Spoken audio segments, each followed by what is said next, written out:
Good afternoon, sir, ladies and gentlemen. Just before we move on with the second presentation from Major General Ryan this afternoon, a reminder for those in the outstations to submit questions. Please use the mobile number that's on your screens, text them through, and we'll ask them at the conclusion of this presentation. Sir, over to you, please. Thanks, mate. Thanks. Can everyone hear me? I had to take my microphone off in the break because I went to the bathroom and never take a microphone into a bathroom, I'll tell you. So this presentation is based on my initial commander's guidance I gave to my brigade headquarters staff day one when I took over one brigade. There's probably one person in the audience who was in that room, so Stace, tell me whether I've strayed from what I gave you, but I've certainly evolved it over the years. I did it, and I focused primarily on the planning, but I looked at design and the execution piece, and there's lots of different ways to do it, but my view is if you're commanding something, you should be very clear about your expectations right up front, okay, and have a very open dialogue about what you want, why you want it, and then go from there. And you can iterate it, and I've iterated this multiple times, and we rehearsed it, and we trained it, and all that kind of thing. But I'm a big believer in being pretty explicit about what you need as a commander. So this is just my personal views. Some of it's doctrine, some of it's just Mick Ryan-isms, which some people will kind of shake their heads at. That's fair enough. But it's just a way of thinking about the role of command in design, planning and execution of operations. Okay, so it's probably a little bit more technical than the previous one. There'll be some stuff in here you might have seen in COAC. Who's done COAC? Pretty good course, isn't it? Great course. Need to have more COACs. So I'll talk about this and just ask me any question. Interrogate me, please.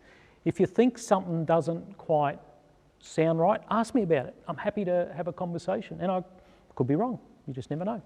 All right, so basics of all this. This is a fundamental command responsibility. One of the things our doctrine in particular and our training system is weak at is preparing commanders for their role in planning in particular. Up until about the last version of our planning doctrine, it didn't even have very much guidance on the role of commanders in planning, which is crazy because planning is only about supporting command decisions. So how have we for so long missed that critical connectivity between the commander and planning and the role of commander at every single step through that process? Some of it's implicit. We've started to get more explicit because if you don't know what right looks like and it's not in doctrine, learning it on the job isn't always the best option. A few things where I gained my knowledge, firstly, Jim Molan, now a senator, was Commander 6 Brigade back in the day. Commander 1 Brigade, has also commanded an infantry battalion in this brigade. He is the best at this. He gets command, planning, the interaction, the commander and execution, those kind of things. He was amazing. Also really, really scary. I remember being in the back of his carrier one night, and Brigade Main got on the horn and said, sir, we've lost comms with 2 of the battle groups. He was pretty unhappy. And he says, how long have we lost comms with them for? And they went, 6 hours.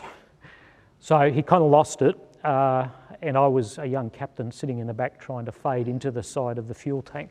But Jim understood this. The other people who are really good at this are the US Marines. They have a lot of doctrine that are very explicit about the role of commanders in this whole process.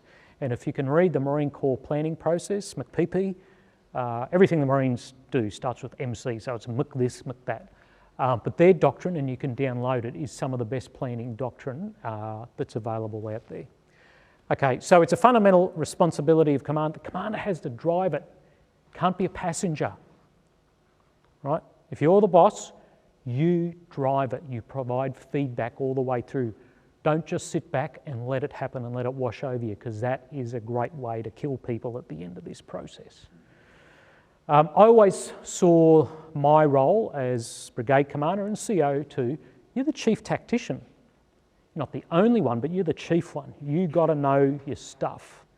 And when I was brigade commander, there were 2 PAMs I always had on my desk and always had with me in the field. Formation tactics, planning process, always. And the reason for that was I might know a few things, but I forget a lot of things too. And the more tired you are, and the more cranky, the more wet, the more hungry you are, the more you forget. It's always good to go back to a ready reckoner, and we can all do it. You don't have to memorise everything. You don't have to know everything. You just got to know where to find the important stuff when it really, really matters. Integrated planning, really important way of thinking about this. You know, I talked about Loggie's got to be in the room right from the start. Have everyone in the room you need in the room from the start and have them go through the process. Don't just have a core team go, oh, we'll expand out later on. If they're important to execution, they're important to the whole process. So have the right people there. Okay, and finally, single battle. Okay, this is a mindset of how you plan your fight, how you plan your operation. All right, so design. That's what Jim Mattis reckons design is. I'll let you read that.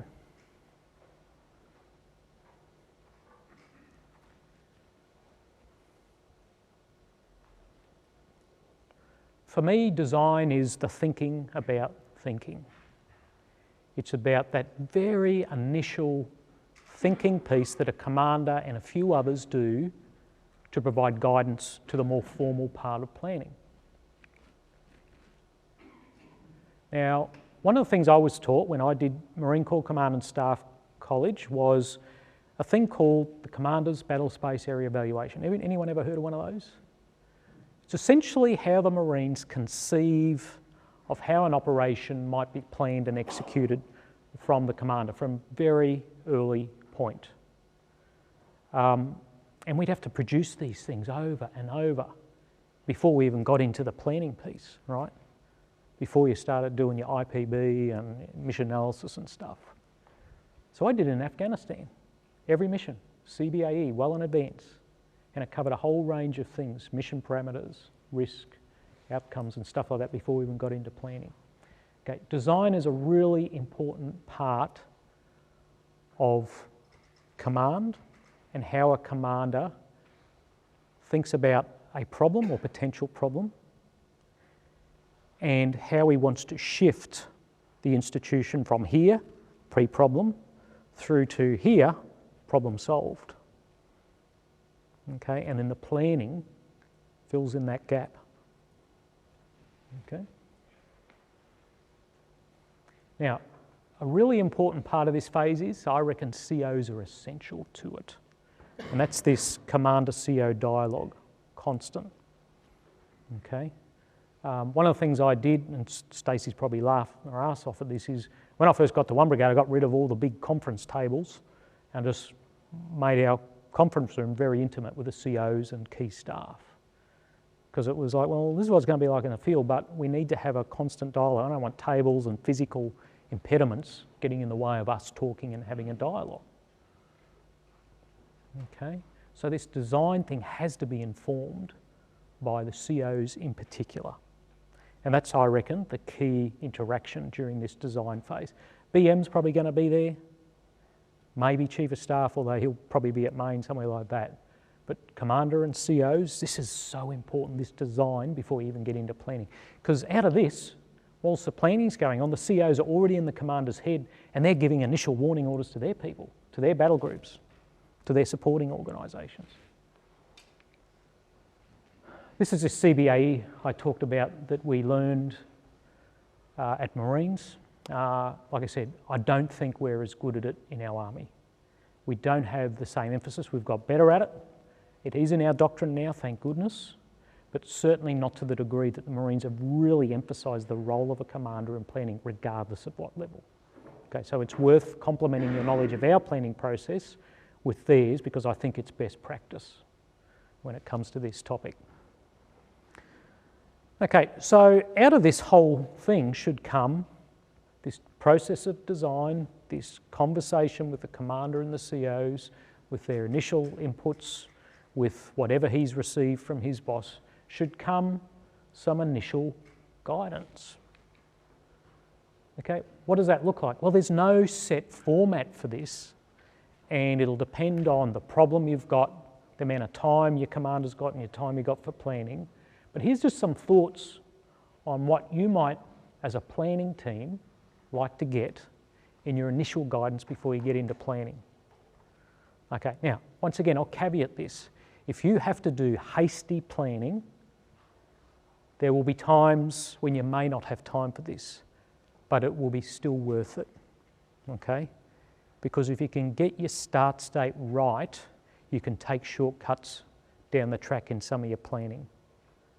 But this stuff is really, really important. If your start state's wrong, doesn't matter how good your planning is.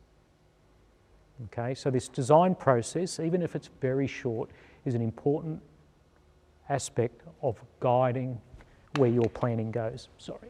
All right, planning. Who likes planning?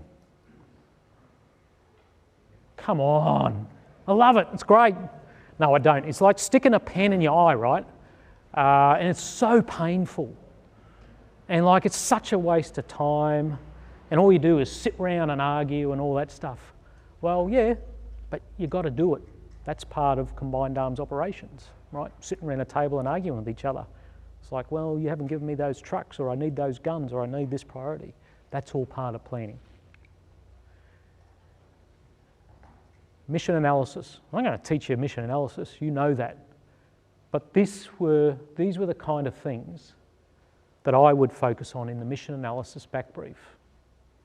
Okay, and the mission analysis in the planning was the one thing that I thought, if you don't have a lot of time, bias your time towards. Because a good mission analysis can cover a lot of mistakes down the track. Okay? A bad mission analysis, doesn't matter how good your planning is after that, you're done. Okay? So if you have limited time, the one thing you have to get right as a staff is your mission analysis and that back brief to whoever you're giving it to, and have a really good interaction in that and get good guidance out of it. Then clearly you should be getting course of action guidance. Now, this seems kind of like a nice, tidy set of steps. Sometimes you're going to be doing two or three of these things at the same time. Okay? Commander might say, when you come back to me with a mission analysis, I want some rough colours as well. Just depends. But you still should be getting some guidance that will help you along. Once again, could be battalion level, could be brigade, could be divisional. Okay, but it's really important to get this. Key elements, they were the kind of things I thought about.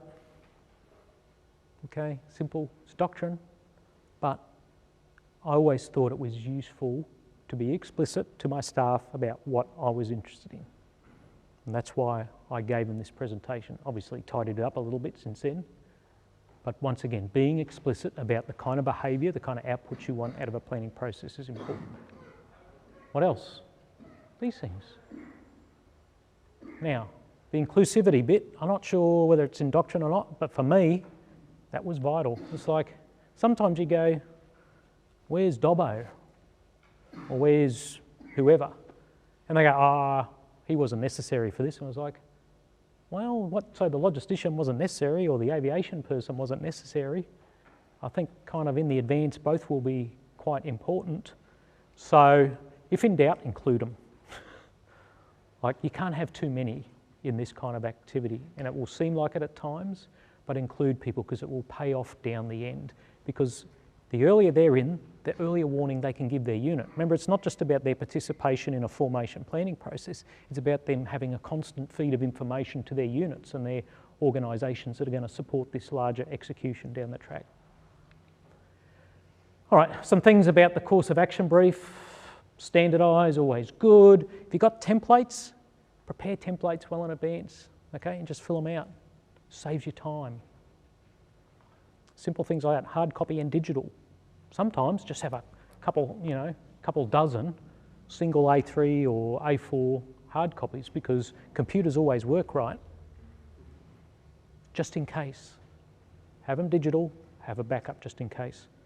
Because even if it's working, the enemy may decide to take away your systems at some point. Okay? So have backups, paper for all these things.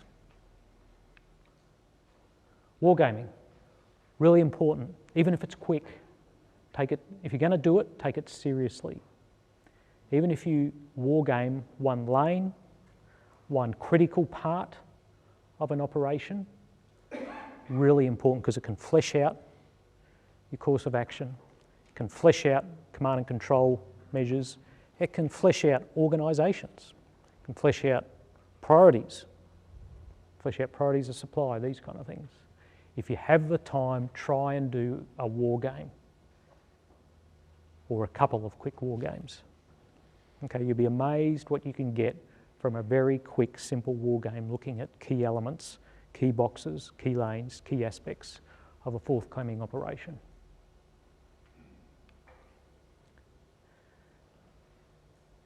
And one of the things you should be given is the evaluation criteria.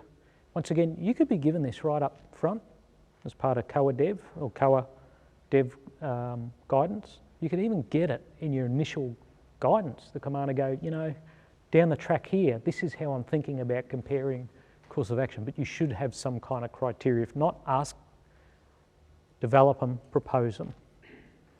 Okay? It shouldn't just be this. Because remember, you're doing this at the worst of times, not the best of times. You're tired, you're cranky, you don't have all the comforts at home. You need an analytical basis for emotional decisions. And then decision. Commanders can be really annoying in some of the decisions they make. Like really annoying. It's like, what if they don't like all the COAs? I've done that. Or they go, I'll take bit of 1, bit of 2, bit of 3. So annoying. Like I've done that too. But it happens sometimes because every now and then planners come up with bits of genius in parts of COAs, not just in a whole COA. It happens. Guess what? Suck it up. Okay, and then combine it and maybe do another quick war game, pull it together. But it's just be prepared that when people look at your COAs as planners, they're not going to pick the one you like. They're going to pick the one that meets their boss's requirements and the requirements of the formation you're fighting. Orders, another thing the Marines do, and I hate going back to the Marines, but gee, they're good at this stuff. They're good at the front and they're good at the back. The front bit, CBAE, the back, orders crosswalk. Anyone heard of that? Okay, it's really simple. You basically sit round with all the right people with the order and make sure it's right. Like, so simple. But I've rarely seen that in our system. What happens is once a direction's been made about the preferred course of action, decisions made, we write it and then it goes out. This just puts in a very simple, quick step. Just crosswalk the order, you do a whole lot of cross-checking and you catch where there's discrepancies in timings, discrepancies in command and control measures, discrepancies in groupings.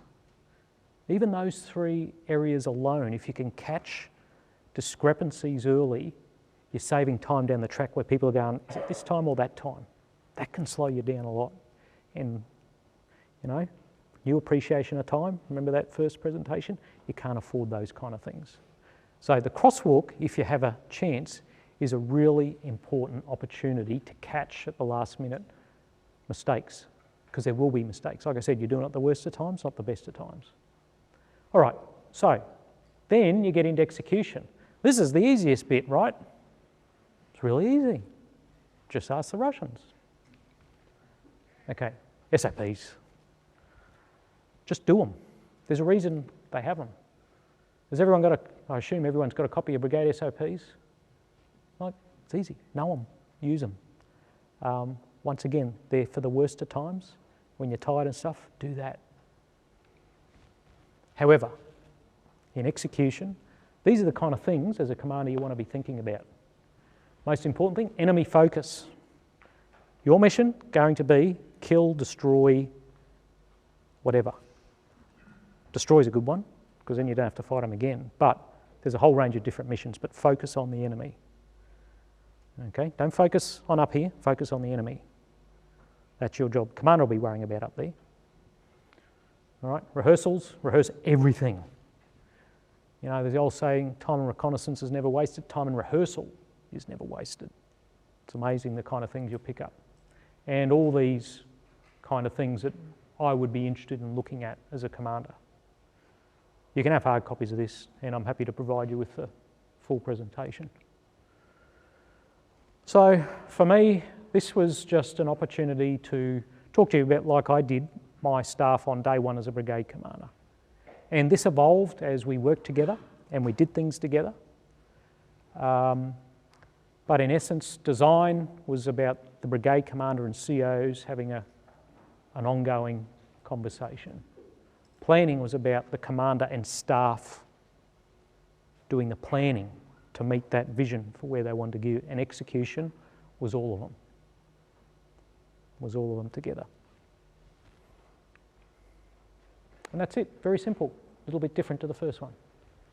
Thanks, mate. And then every single thing in there is really hard to do. Thanks, mate. Thanks, sir. So we're just moving to the questions now. So the first one is from Captain Michael Anderson of 89 RAR, joining us remotely. Noting your comments about design, development and execution, do you feel CTC is still best situated to deliver training for units and formations, or could the resources and funding be better spent at the unit level to achieve the same end state while gaining increased experience and exposure in designing training? Well, you need a bit of both, right? I mean, within a unit you need to be doing some of this stuff, whether it's your PME, whether it's your field exercises, particularly the planning and execution. I mean, that's why we train. But CTC should be there to provide more challenging scenarios and a level of mentoring that you won't find, say, in a brigade or a unit environment. So you need a bit of both, but you shouldn't just be outsourcing all your training and this stuff to CTC, in my view. I mean, CTC should be validating what you are doing within a unit or formation. So the second question comes from remote as well, from 2HB, Captain Julie Vidler. You mentioned we should be training to win. A lot of our exercises see the plan go ahead without any critical friction, i.e. the plan not going the way we envisaged.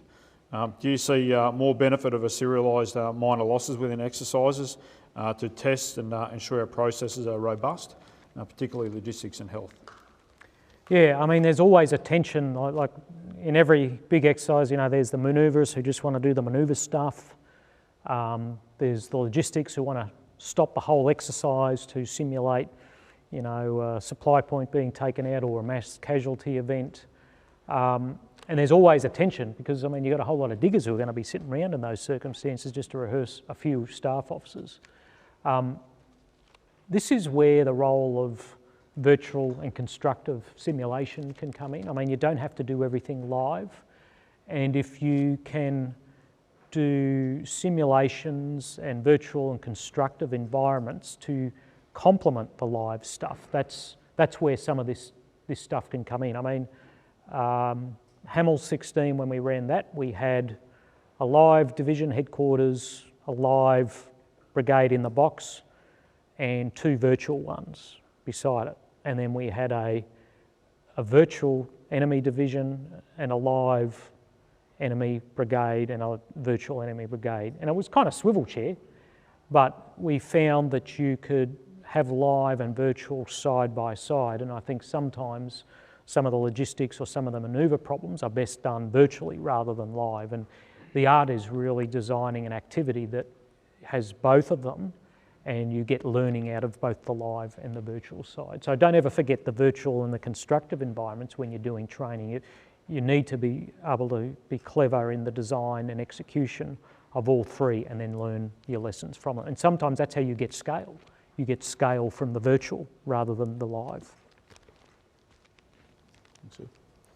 So the next question is from one of us, Class 1, James Cottle, from Headquarters 7 Brigade here in the room somewhere. Hello, mate. Right there. With so much emphasis on combined and integrated operations, when are the other services going to be trained in a commensurate level of planning? This was evident last year with the Afghanistan NEO, whereas apparent the military appreciation process that Army gains exposure to as early as the Subject 1 for Corporal is neither replicated or aligned across the other services in the ADF. Yeah. No, I hear you, mate. Our process is exactly the same as a joint planning process, right? So I'll tell you the attitude of some in the other services when it comes to this stuff. When I did my first joint planning course as a captain well, it was a while ago. I remember we got a back brief and there were 2 Navy officers briefing their plan. And I put up my hand and said, what's the mission? They lost it. They said, you don't need a mission, it's fucking army shit. I mean, sorry, that's the exact quote. Sorry, I didn't mean to drop an F-bomb. I'd got through the whole day without doing it. But that was the exact quote. The other 2 services look at how we do things, kind of shake their heads. I saw it all the time in the joint operations phase with the staff college. But once they get it, they kind of go, oh, now we get it. Like, this isn't like a fighter squadron. I said, no, it's really not. You're dealing with 12 planes. A platoon commander has more than that. He's got 30 or 40 people that he's, all individuals and all have their own ideas as much as we think we're commanding them.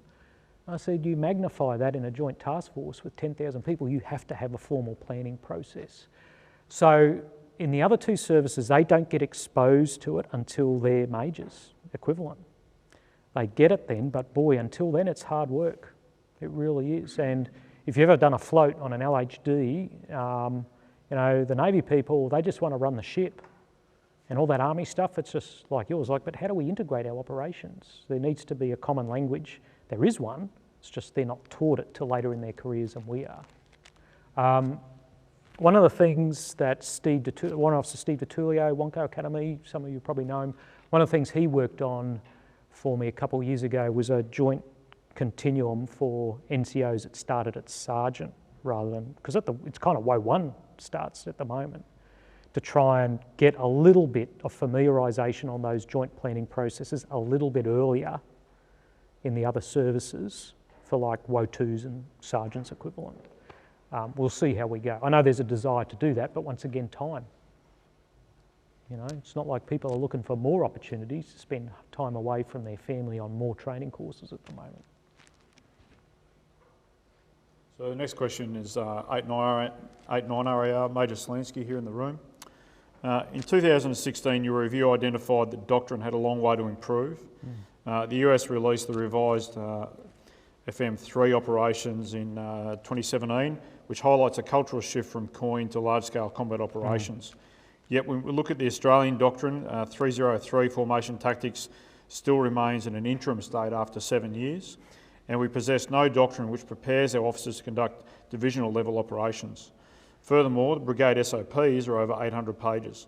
What will it take to simplify our doctrine so it is relevant? Mick, 800 pages, what's going on? So it's relevant and contemporary. Yeah. No, I mean, formation tactics, I know we redid that. We did all the top series when I was TRADOC. But you're right, the Americans have redone a lot of they've really focused on that side of things in the last 4 to 5 years. Milley in particular really kicked them along and said, like, I need the doctrinal underpinnings to make this shift from a COIN army to back to high-end warfighting army. And you can't do that without the doctrine right, because what do training institutions use? The currently endorsed doctrine. And that's how you force change at the training institutions from when they come in the door all the way through to their general's course. So they put a lot of effort into their doctrine. We put effort into it. The thing we don't put effort into is making people use it. Like, we have some pretty good doctrine, and it just never gets used. I've become a big believer in doctrine over the years, mainly because it is the distilled wisdom of our predecessors. And if we're smart enough to use it in a way that it's a foundation for our operations, but not a strict template, it can be a very, very powerful thing in an operational army. Not just in a training institution, but in an organisation like this. But some of the doctrinal processes we have, what I saw, were just insane. So we cut some of them away, but we don't always see follow through when we revise these processes to shorten the development process. We were doing something like, we had 350 doctrinal publications in the Australian Army when I did my review. Like, 350? That's just crazy. So a lot of them weren't actually doctrine, they were technical manuals and stuff like this. And then I was like, what's the important stuff? How often do you have to revise it? Who's using it? Things like that. But doctrine's always emotional. But it doesn't hurt to look at other people's doctrine and then just steal it. If it's good, maybe we just take it and use it. In Brigade SOPs, Well, you know, I talk to the commander. I can't help you with that. But, you know, I don't know about you, but I'm not memorising 800. How many books is that in? Is that like 3 or 4? Version 4 of the Combat Brigade SOP. Okay. Right, okay. Cool, great. Good luck with that. Yep. So the next question comes from Lieutenant Scanlon from 89 RAR. He's remote. Do you see value in force on force, you know, like blank non-lethal training ammunition, with unscripted outcomes to test commanders and allow organic friction to decision making? Or is there greater benefit in scripted outcomes that reinforce specific learning outcomes? My experience designing Hamels was you designed interaction for people to interact, but the outcome was based on what happened on the ground with umpires and stuff. So you weren't scripting an outcome, but you were scripting a series of interactions that would test competencies that you wanted people to, you know, test the advance at battle group level or brigade level, test the ability to integrate fires into the advance or a withdrawal activity. But if you're doing an attack, like I remember 7 Brigade did an attack in 2015, like the brigade culminated in the break-in. Like it didn't break in, it got broke because 3 RAR had constructed this defensive scheme that just like broke 2 infantry battalions. And we kind of sat back and went, didn't see that coming. So the script was a brigade attack on this objective, but 3 RAR did not follow the script, and we reset the exercise just to say, listen, 3 RAR, can you kind of let them break in this time? Just a little bit of exploitation would be good. So not everything is scripted, but sometimes you do have to script stuff just to get through the amount of serials in a major activity, because once again, you've only got so much time that you can spend away. You know, there's only so much time you can do stuff before vehicles and aircraft go into their maintenance periods, that kind of stuff. Thanks, sir. Thanks, ladies and gentlemen. That concludes the question session.